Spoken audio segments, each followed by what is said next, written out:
Sebelum kita lanjut, jangan lupa di like, komen, dan subscribe. Oke, dengan Bang siapa ini kita? Saya Efriju, Oke. dari Insan Perfilman Indonesia. Untuk yang keberapa kali? Saya lihat kemarin juga datang satu Muharram.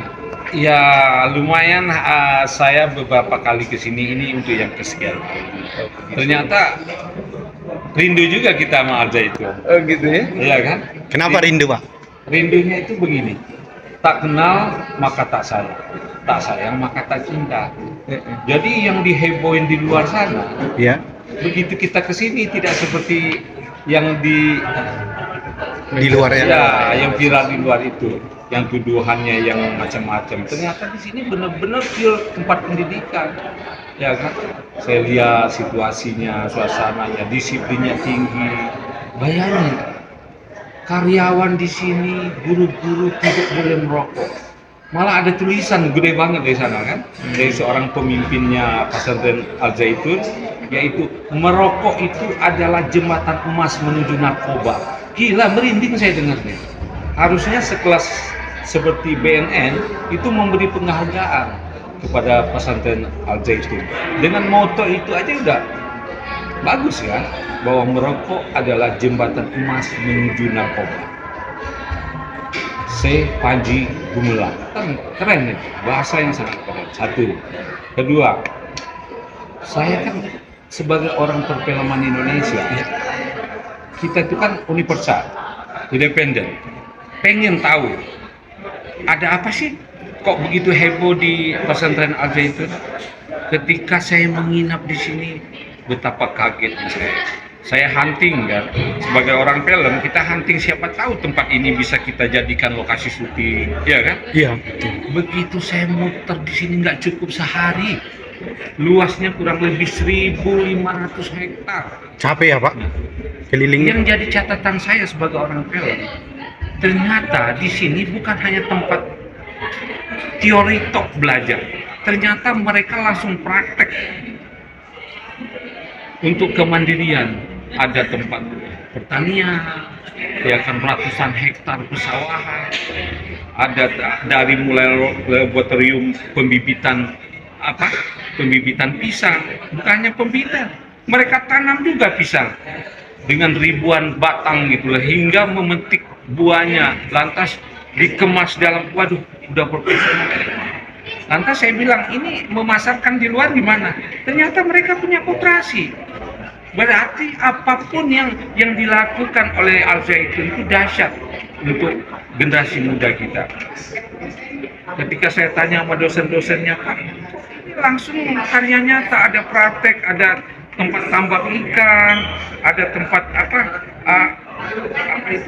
peternakan sapi ribuan ekor, peternakan ayam ratusan ekor.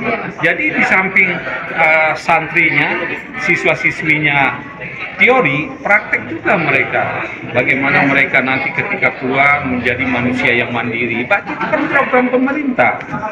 Lantas saya coba tanya dengan istilahnya kepala sekolahnya lah, kenapa sih begitu heboh di luar sana? Apakah mereka punya kurikulum sendiri? Ternyata enggak, ada sertifikat bahwa mereka di sini memakai kurikulum Kemdikbud, Kementerian Pendidikan dan Kebudayaan Republik Indonesia, dengan status A unggul. Berarti status A unggul itu kan apa tuh? Destinasinya ya? Berarti kan udah hebat banget, nilai tertinggi. Dan pemerintah loh memberi itu. Nah berarti kan mereka tidak punya, bukan kurikulum sendiri, mengikuti kurikulum pemerintah gitu loh. Ada pendidikan IPA, IPS, matematika gitu. Cuman mungkin ya, kalau melihat penilaian saya sebagai orang film yang independen, mungkin karena apa ya, perbedaannya, mungkin pesantren lain itu kan hanya khusus untuk misalnya pesantren agama Islam, sama kayak saya nih. Dan di tempatnya Al Zaitun membuka pintu untuk lintas agama datang, dialog, diskusi. Mereka mau bernyanyi-nyanyi pun tidak apa-apa. Toh kata pimpinan pesantren Al Zaitun, tidak mungkin dengan mereka bernyanyi merubah apa keyakinan kita. Kita tetap muslim ya muslim. Tidak dengan mereka datang ke sini lantas kita berpindah agama ke agama mereka, kan tidak mungkin. Begitu sebaliknya. Orang non muslim Kristiani datang sini nggak harus jadi Islam, gitu. Gitu. Sesuai dengan ini kita katanya kan adakan ayat kita apa tuh? Qul ya ayyuhal kafirun la a'budu ma ta'budun. Ya kan? Lakum dinukum waliyadin. Gitu. Tapi Bang, ini untuk akan ada larangan menyekolahkan anak di Al Zaitun yang dilakukan oleh MUI Indramayu. Pandangan Abang sendiri setelah Abang datang ke sini tuh pantas gak larangan menyekolahkan anak di Al Zaitun? Itu tadi saya bilang kan, kalau kita mengikuti pepatah orang tua kita, tak kenal maka tak sayang maka tak cinta. Makanya sebelum memberi kesimpulan harus tahu sebabnya dulu dong. Jangan langsung memberi kesimpulan tanpa tahu sebabnya. Jadi jangan menghakimi, datang ke sini. Saya lihat orang-orang sini ya seperti pimpinannya Pak C. Panji Gumilang maupun bawahan-bawahannya petugas karyawan sini, mereka welcome kok, bisa diajak dialog, diajak diskusi. Tadi juga saya bertanya sama santri-santrinya, gimana deh kalian mendengar berita-berita di luar sana? Enggak kok Om, kita baik-baik saja. Nah, orang tua kalian mendengar saya itu, ya orang tua kami tetap menelepon kami bilang di sini fine-fine aja. Malah saya ini Om dari kelas 2 SD sampai sekarang saya kuliah udah semester 4 apa 5, katanya tetap di sini berapa puluh tahun saya di sini. Enggak ada masalah. Maksudnya janganlah kita gampang menghakimi hanya mendapat selentingan berita, apalagi berita itu dari TikTok. Waduh, sedih sekali saya. Sebagai kita manusia yang sehat, pikiran yang normal, ayo kita bagaimana membuat hal sesuatu yang belum kita tahu, jangan dibesar-besarkan. Jangan sampai ini jadi gaduh, melibatkan masyarakat luas, padahal tidak seperti yang diperkirakan itu, penyimpangan nggak ada di sini. Sebagai orang perfilman, apa yang menjadi daya tarik untuk dijadikannya sebuah film? Itu tadi. Jadi kalau saya sebagai orang film mengunjungi suatu tempat nggak bisa diem, karena mungkin ada sesuatu yang saya dapatkan. Setidak-tidaknya seperti tadi, saya akan mendapat lokasi syuting. Ternyata saya malah mendapatkan lebih besar. Ternyata kawasan pesantren Al Zaitun bisa saya jadikan studio alam untuk syuting pengambilan gambar. Studio alam. Untuk teman-teman yang perusahaan film atau production house yang ada di Jakarta, cobalah hunting ke pesantren Al Zaitun. Semuanya ada. Bayangin ya, pesantren memiliki fasilitas olahraga bertahap internasional. Dia memiliki 7 lapangan semua jenis olahraga dan memiliki stadion utama, ya kan, dengan kapasitas 70.000 penonton. Kan gila, betapa lengkapnya sebuah pendidikan seperti itu. Nggak ada sebetulnya. Itu yang mungkin saya kagum di Al Zaitun. Hingga kita pengen lagi ke sini gitu. Mudah-mudahan syukur saya bisa bikin film di sini. Itu aja saya lihat positifnya. Tapi ada rencana untuk membuat film tentang perjalanan saya. Sebagai filmmaker, sebagai film tentu ada. Makanya saya pengen banget bikin film di sini. Dan tidak menutup kemungkinan untuk saya. Makanya saya bilang, saya tawarkan kepada teman-teman Jakarta, ayo coba hunting ke sini. Lihat, semua persawahan ada, peternakan ada, pabrikasi ada, pabrik beras ada, ya kan, galangan kapal ada, Ikan ada. sekolah-sekolah ada, ya kan, anak-anak murid di sini bisa kita libatkan dalam sebuah cerita yang education. Ayo kita berlomba-lomba bikin kita berlomba-lomba membuat cerita education, cerita tentang pendidikan, pesan moral. Karena saya lihat di sini welcome. Yang paling menarik Pak, selama Bapak dilihat Al Zaitun apa Pak? Nah, yang paling menarik itu, mungkin itulah satu-satunya membuat heboh. Ternyata pesantren Al Zaitun ini membuka pintu untuk saudara-saudara kita lintas agama yang muslim boleh mengunjungi sini.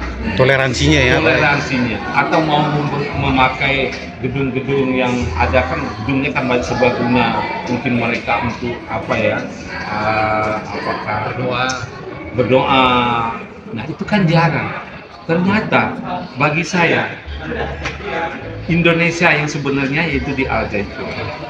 Kan kita selalu mendengar dari para tokoh, pejabat, public figure, saya Indonesia, saya Pancasila.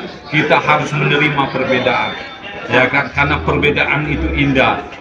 Ternyata kadang-kadang saya sedih, hanya cuman bicara saja. Begitu ada manusia yang bernama C. Panji Gumelang mempraktekkan hal itu pada kebakaran jenggot, mestinya tidak begitu. Jangan dihakimi lewat media, lewat medsos. Datangin, kunjungi, atau diajak bicara, ajak dialog. Bagaimanapun Pak C. Panji Gumilang itu kan orang tua, orang lama loh, senior loh, yang begitu gagah. Umurnya hari ini dia ulang tahun ke 77 tahun, dengan usia yang begitu ini masih gagah memimpin sebuah kawasan pendidikan. Itu yang saya lihat, tidak ada keanehan saya lihat di sini. Saya mungkin sampai saya tanya, oke, dia memiliki santri hampir 7.000, gimana bikin kasih makan? Saya diantar ke dapur, ternyata di dapurnya udah pakai teknologi, masaknya pakai oven, begitu berapa menit langsung matang. Lantas tempat makannya santri begitu rapi. Lantas ada dapur khusus membuat kue-kuenya kayak bakery, ya kan, pizza. Ada celutikan candaan Pak Abi, panggilan saya itu Pak Abi, itu guide-nya di kawasan pesantren Al Zaitun. Si Abi ini yang saya suka, dia selalu mengatakan begini, santri yang belajar di sini kerjanya cuma makan, tidur, main, dan belajar. Hingga ketika keluar nanti dari Al Zaitun, mereka menjadi manusia cerdas, pintar, dan mandiri. Itu kesan itu yang saya dapatkan dari para senior yang ada di Al Zaitun. Bapak pertama kali dengar Al Zaitun baru ini atau udah dari dulu? Sebetulnya mendengar Al Zaitun itu sudah lama. Dari zaman Pak Harto dulu kan, Pak Harto mendukung banget kan, waktu eranya Pak Harto kan, mendukung banget berdirinya Al Zaitun. Kita udah lama, kita kan mungkin banyak kesibukan atau terlupakan kan di sini kan. Ternyata di sini jalan terus kan. Nah, ketika viral inilah orang sadar lagi kan, wah, dikirain orang Al Zaitun ini produk baru, Al Zaitun ini adalah kawasan baru, ini kawasan lama. Apalagi dulu kabarnya Pak Harto sering nginep di sini kan. Jarang loh Pak Harto itu menginap di tempat orang. Di sini sering bermalam. Pak Habibie almarhum. Kalau memang tempat ini ada kelainan, misalnya ada tuduhan ya kan, tempat didikannya teroris, emang intelijen kita orang bodoh? Intelijen kita kan lebih tahu, ya kan, di suatu tempat NKRI ini, masa Al Zaitun tidak bisa dia pantau? Ya, itu aja. Betapa bodohnya kita.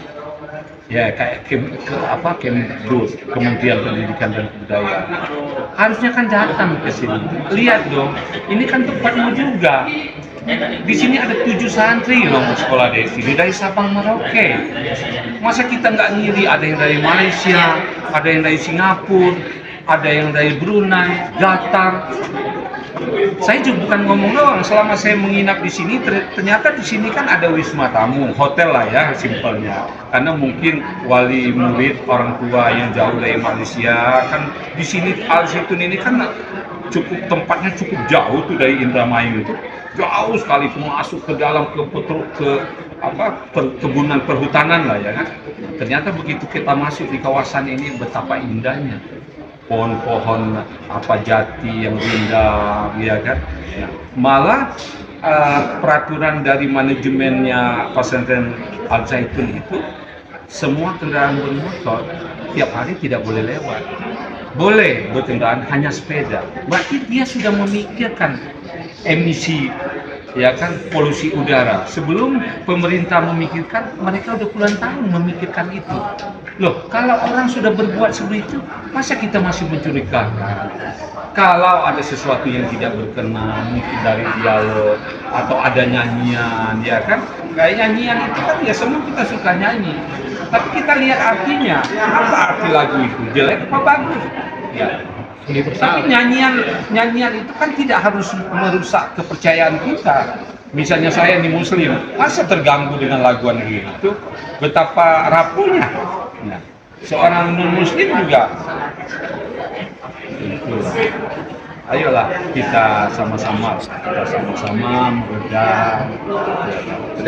Kan undang-undang kita kan mengatakan harus musyawarah, mufakat, ya dialog lah, diskusi, dipanggil, ya kan, jangan kita menghakimi, bla bla bla, di sana jelek ini, sudah lah.